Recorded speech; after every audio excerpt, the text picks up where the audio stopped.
Hello दोस्तों, कैसे हैं आप सब? मैं उम्मीद करता हूँ आप सब। आज जो वीडियो होने वाली है वो कुछ टॉपिक्स को लेके आने वाली है।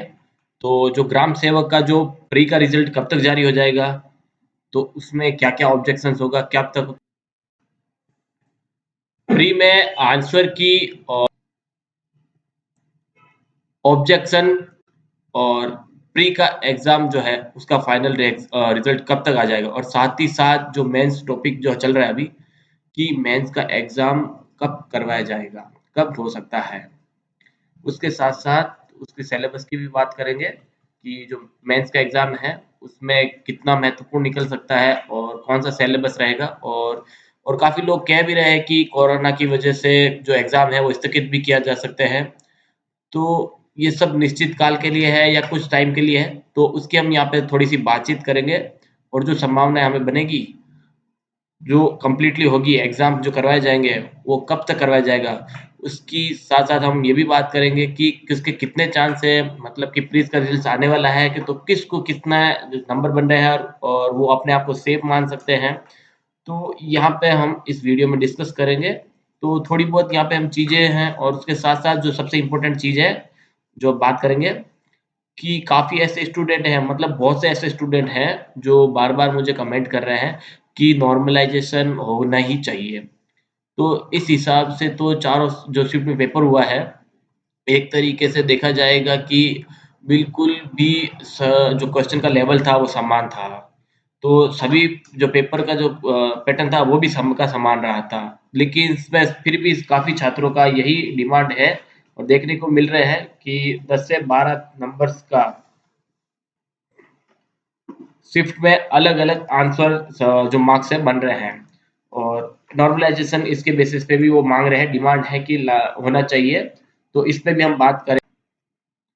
और नॉर्मलाइज़ेशन किसको फ़ायदा और मिलने वाला है, किसको यहाँ पे नुकसान होने वाला है, तो यहाँ पे भी हम उसमें बात करेंगे। और जो भी दोस्त और भाई-बहन मेरे इस चैनल पे नए हैं, तो चैनल को सब्सक्राइब कर लीजिए क्योंकि हम ऐसी लेटेस्ट नोटिफ़िकेशन लेके आते हैं।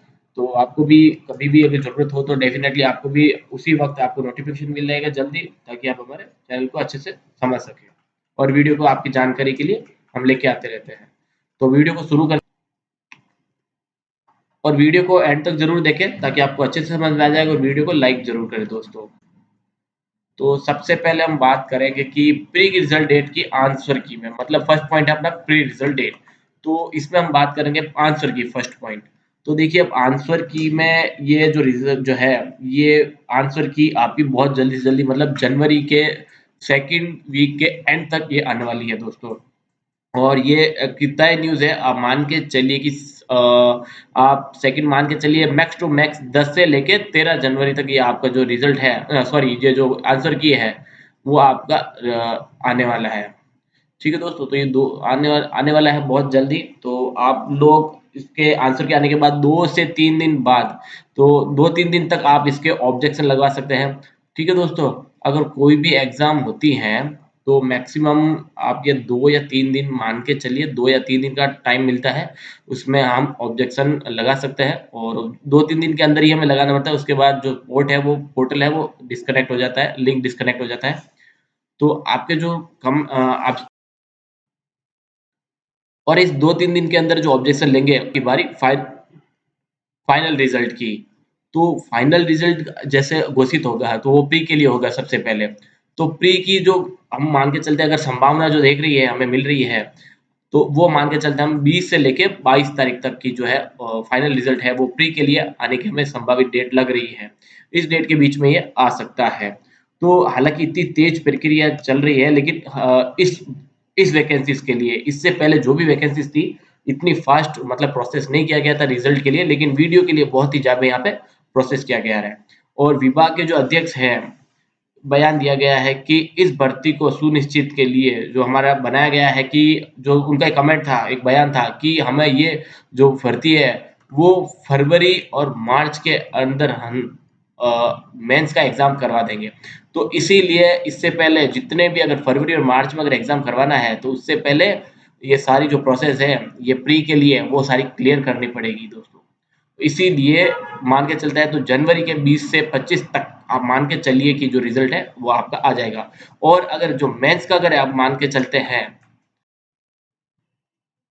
तो प्री और मेंस के एग्जाम में आप लगभग 1 महीने का बीच में गैप देना पड़ेगा।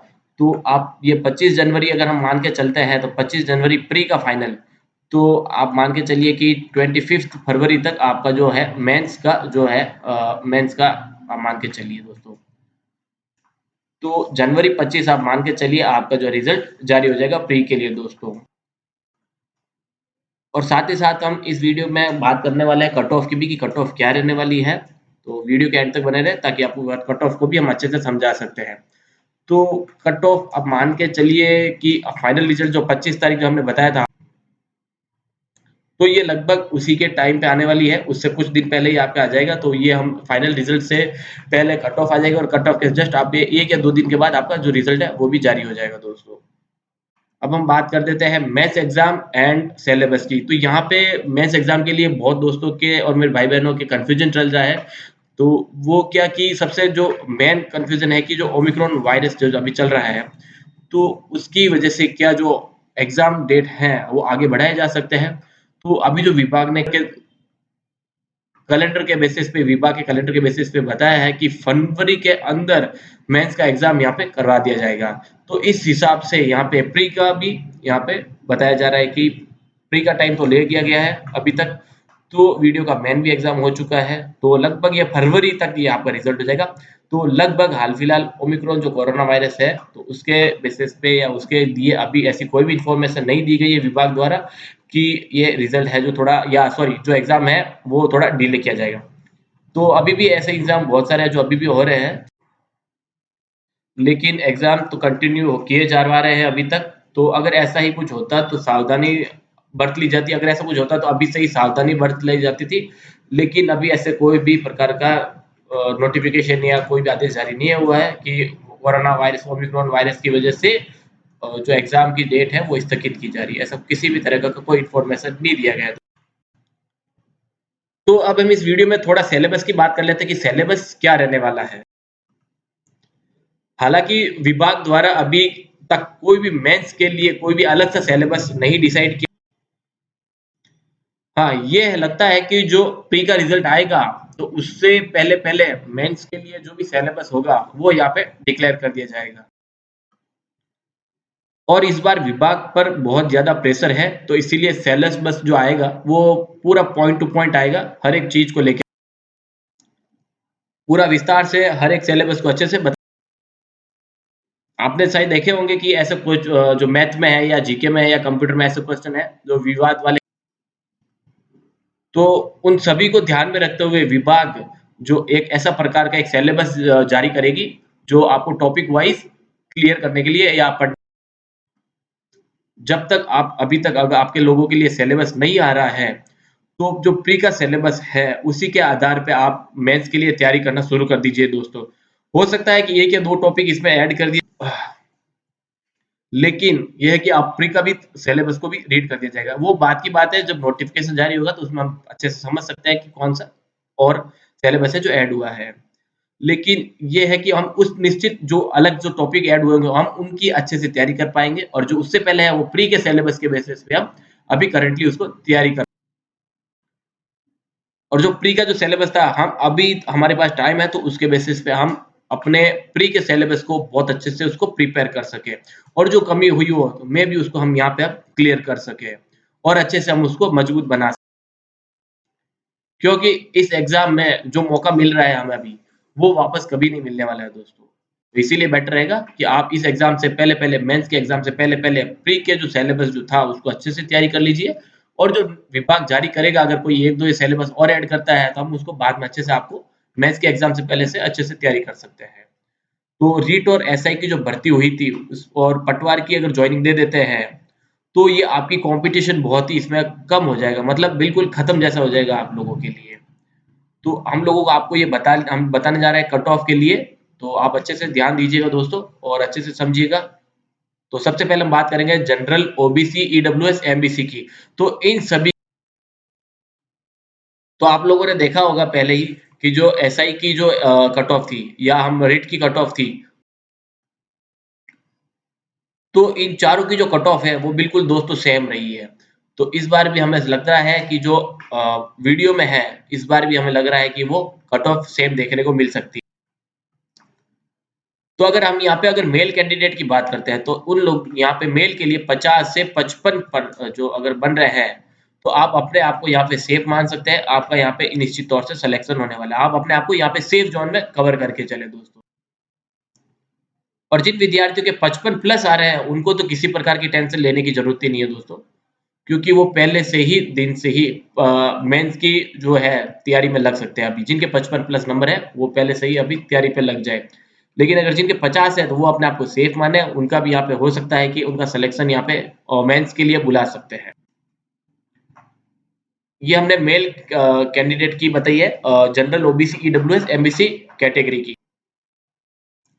और अभी एक हमें लेटेस्ट जो है मतलब सभी से मिल रहा है कि जो 1500 पद है यहाँ पे वीडियो के लिए बढ़ाए जा सकते हैं। तो दोस्तों यहाँ पे अगर 1500 पद बढ़ा रहे हैं, तो मैं यहाँ पे एक और चीज बताऊंगा कि जिन मेल कैंडिडेट के अगर 48 या 49 भी बन रहे हैं, तो वो भी आशा नहीं छोड़े और तैयारी पे लग जाए मेंस के लिए। क्योंकि यहाँ पर अगर अगर यहाँ पे देख रही है कि अगर 1500 पद अगर है तो बढ़ा रहे हैं, तो अगर पहले जो बात हो रही थी कि यहाँ पे हम 60,000 तक कैंडिडेट को है यहाँ पे फाइनल के लिए यहाँ पे सेलेक्ट करेंगे। अगर 1500 बढ़ते हैं, तो यहाँ पे 1 लाख तक स्टूडेंट को यहाँ पे बुलाया जा सकता है मेंस में। तो बेटर है कि अगर 48 से 49 भी उनके नंबर है, तो यहाँ पे मे भी उनका नंबर है, तो 1 लाख के अंदर उनका नंबर आ सकता है दोस्तों। तो आप बेटर है, अगर जिनके 48 भी बन रहे हैं, तो प्री की सिलेबस के बेसिस पे तैयारी करना शुरू कर दीजिए, क्योंकि बाद में आपको इन चीज़ों के लिए पछतावा ना करना पड़े दोस्तों। अभी से ही इस चीज़ का ध्यान रखिए। ये general, OBC, EWS, MBC category हम बता रहे हैं दोस्तों। और अगर फीमेल की बात करते हैं, तो फीमेल आप मान के चलिए 45 प्लस भी अगर आपके बन रहे हैं, तो आप बेफिक्र रहे, आप सेफ है। बस आप अपनी मेंस की तैयारी के लिए एकजुट हो। और जिन फीमेल कैंडिडेट के अगर 43 या 44 भी बन रहे हैं, तो वो भी निराश ना हो बहनों। अगर इतने आपके नंबर बन रहे हैं, तो अगर 1500 पद पढ़ते हैं, मैंने आप जैसे मेल्स कैटेगरी के लिए बताया था, अगर 1500 पद भी बढ़ते हैं, तो आपके लिए भी यहाँ पे सुनहरा मौका है। अभी से ही आप प्री की जो सिलेबस है, उसके बेसिस पे आप तैयारी करना शुरू कर दीजिए, क्योंकि आपके लिए यहाँ पे सुनहरा मौका है। हो सकता है कि देखिए, आप लास्ट में अगर कोई वैकेंसीज उठाएंगे, तो उसमें ये भी दिखाया गया था कि जो मिनिमम पासिंग मार्क्स है, उनके नंबर पे भी उनको यहाँ पे सिलेक्शन मिल चुका था। तो ये ना हो कि आप ये गलती करें और आप इन चीज़ों के लिए बाद में पछतावा पड़े। तो अभी से ही आप तैयारी करना शुरू कर। अब हम बात करते हैं एसटी और एसटी कैटेगरी की। एससी और एसटी में अगर हम एसटी कैटेगरी मेल की बात करते हैं पहले, तो यहाँ पे जिन विद्यार्थियों के 45 प्लस बन रहे हैं, तो देखिए 45 प्लस है, तो वो बेफिक्र है। तो यहाँ पे अगर मैं एक्सपेक्ट करता हूँ कि जिनके 43 या 44 भी बन रहे हैं, तो वो भी अपने मेंस की तैयारी में लग जाए। प्री के सिलेबस को उसको अभी से ही प्रिपेयर कर लीजिए वापस एक बार अच्छे से। एससी एसटी कैंडिडेट मेल की बात कर रहे हैं हम यहाँ पे, तो आप अच्छे से जीजा लगा दीजिए अभी से ही दोस्तों। और 45 प्लस जिनके हैं, 45 प्लस, तो वो अपने मेंस की तैयारी पे जुट जाए दोस्तों अभी से ही, बिना हिचक। क्योंकि मेरे हिसाब से 45 तो ये कट ऑफ रह सकती है, लेकिन हर बार देखने को मिला है इतनी कट ऑफ रहती नहीं है। तो हम यहाँ पे 45 के अगर 1-2 नंबर भी कम करते हैं, तो या 43 से 44 की कट ऑफ हो सकती है। लेकिन अगर 45 है, तो बेफिक्र रहे, आपका मेंस के लिए यहाँ पे सिलेक्शन निश्चित है दोस्तों। हम बात कर लेते हैं फीमेल कैटेगरी लिए एससी एसटी में। तो यहाँ पे जो है कट ऑफ कम देखने को मिलेगी। तो यहाँ पे है जो कट ऑफ जाएगी, वो है 40 प्लस। और इतने नंबर अगर आपके बन रहे हैं, तो आज से ही अभी से ही आप तैयारी पे लग जाए दोस्तों। ठीक है। अब हम बात कर देते हैं अदर कुछ कैटेगरीज की, जैसे पीएच है। तो पीएच की जो है 35 प्लस में अगर आपके है, तो अभी से ही आप तैयारी पे लग जाए। अगर स्पोर्ट्स की बात करें, तो यहाँ पे 38 प्लस है, तो आप तैयारी पे लग जाए। और डिवोर्स की अगर बात करें, तो 38 प्लस या मान के चले हम 35 कर लेते हैं, या 35 से 36 अगर प्लस बन रहे हैं, तो आप तैयारी पे लग जाए। और वीडियो में यहाँ पर 35 प्लस भी अगर आपके बन रहे हैं, तो भी आप तैयारी पे लग जाए। और एक्स सर्विसमैन के लिए आप मान के चलिए कि लगभग ये आपकी 38 प्लस रहने वाली, इससे ज्यादा दोस्तों नहीं बढ़ने वाली है। इससे कम ही रहेगी। आप एक्सपेक्ट 1 या 2 नंबर हम भी बिल्कुल मान के चलिए, कम रख के चलिए, लेकिन इससे ज्यादा नहीं होने वाली है। और डिवोर्स और एक्स सर्विसमैन की अगर 38 और इसके इतने ही आने वाले हैं, स्पोर्ट्स और एक्स सर्विसमैन के 38 प्लस ही रहने वाले हैं, इससे 1 या 2 नंबर का डिफरेंस होने वाला है। तो इस अभी से तैयारी लग जाइए प्री से होके मेंस के लिए। प्री के सिलेबस को बेस मानिए अभी और तैयारी पे एक साथ जुड़ जाए दोस्तों। और अभी से ही जो है मेंस के एग्जाम के लिए ये अच्छे से मजबूत बना लीजिए। और मैं एक बार फिर से आपको लोगों को दोहराऊंगा दोस्तों, अगर चैनल पे नए हैं तो अभी चैनल को सब्सक्राइब कर लीजिए और दोस्तों के बीच में अपने शेयर कीजिए लिंक को, ताकि अच्छी इन्फॉर्मेशन सबको मिल सके। और अगर आपको लगता है कि आपके कितने मार्क्स बन रहे हैं ऊपर नीचे, तो आप मुझे कमेंट बॉक्स में जरूर शेयर कीजिए, ताकि हम उसके बेसिस पे भी एक रेशियो तैयार कर सके कि आपके कितने कट ऑफ कितने क्या रह सकती है हर एक मार्क्स के मिलने के बाद। ठीक है दोस्तों, तो जो भाई और बहन नए हैं चैनल को सब्सक्राइब कर लीजिए और वीडियो को शेयर करना ना भूलें। धन्यवाद।